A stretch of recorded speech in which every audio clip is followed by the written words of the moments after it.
And attention in Malaysia is focused on who a new Prime Minister Muhyiddin Yassin will choose for his cabinet.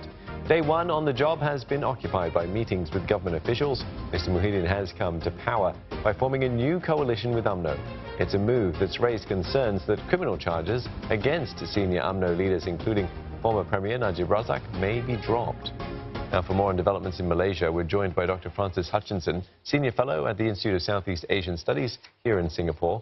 Now, firstly, day one of the new administration, as we've mentioned, packed with meetings with officials. What does this say about the new Prime Minister's priorities? Well, actually, I think what he's done is very normal.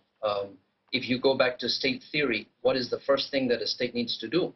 It needs to administer the realm, it needs to enforce law and justice, and it needs to defend the country. And then it also needs to start looking at finance. If we go back in time, just 2 years ago, when Mahathir Mohamad, his predecessor, appointed people, the first people he appointed were Minister of Home Affairs, Minister of Finance, and Minister of Defense. So the fact that, he prioritized meeting the military, meeting the army, as well as ministers and heads of line agencies, I think is very normal. Actually, if you will, it was quite a low-key day. He could have done a little bit more in terms of media outreach. So again, I think that this was a very, normal start to a new administration. All right, Dr. Hutchinson, you mentioned there about appointments. So all eyes still on the new cabinet lineup. What are you expecting? Well, when we look at the composition of the new coalition, there are 3 main members, and then there's a bloc from Sarawak that is friendly. So when we look within Perikatan Nasional, the National Alliance, we have Bersatu, we have Barisan Nasional, and we have PAS. So when we look at the apportionment of key positions, I think it's quite likely that the current UMNO party president, Zahid Hamidi, will be made Deputy Prime Minister. Then if we start looking at the composition of the cabinet, there are about 25 ministerial positions. And given their size and their importance in the coalition, I think Bersatu as well as Barisan Nasional will get proportionately more cabinet positions, perhaps 7 or 8 ministerial portfolios each. Then the other 2, so PAS and then GPS from Sarawak, will probably get 3 or 4 each.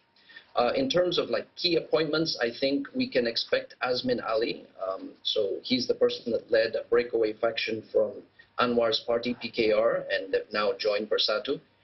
I think he'd be quite a likely candidate to get the portfolio of finance, and this could be restructured, and this could reintegrate his previous portfolio, which was Minister of Economic Affairs. So we could see a bigger, more powerful Minister of Finance. I think also with regards to PAS, some of the positions and the portfolios they'd be interested in would be religion and law.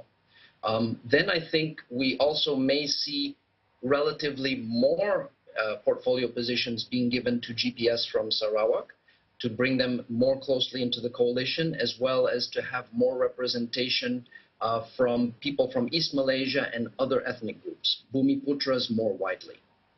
A quick question. We may also see, yes, of course. Sorry, Dr. Hutchinson, just to come in, you mentioned Zahid Hamidi from UMNO. It does present some awkwardness in the fact that he is sort of under investigation along with former Prime Minister Najib Razak to do with corruption and to do with 1MDB. What do you think is likely to happen there?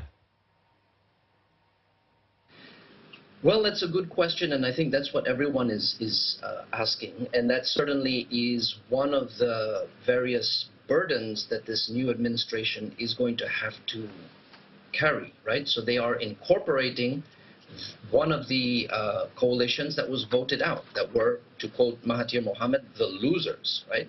So they're in now, and then you do have these questions about Najib Razak, about Zahid Hamidi, as well as other people. You can talk about the former Minister of Federal Territories, Tengku Adnan. You can talk about Musa Aman, who's from Sabah. So all of these people are influential in UMNO, in Barisan Nasional. So I think certainly we can expect the trials, largely with Najib Razak, to continue. But I think we'll have to look at, some of the other contextual factors, like who is going to be the next Attorney General, what sort of leeway or latitude is given to the trials that are ongoing. They will continue, they will proceed, but the question is, to what degree will they be independent? Dr. Hutchinson, Dr. Mahathir Mohamad still claims to have the majority support in Parliament. So realistically, what's his next move? What can he do? Sure. So for him, what the next move would be when Parliament next meets for Pakatan Harapan to pass a motion of no confidence. So what has happened is that the Agong, the King of Malaysia, has named Muhyiddin Yassin as the Prime Minister, going by the constitutional provision that he has named someone that in his opinion commands the majority, the confidence of the majority in Parliament. So what Mahathir and people in Pakatan Harapan will do is they will attempt to pass a motion of no confidence. So they will have the MPs voting.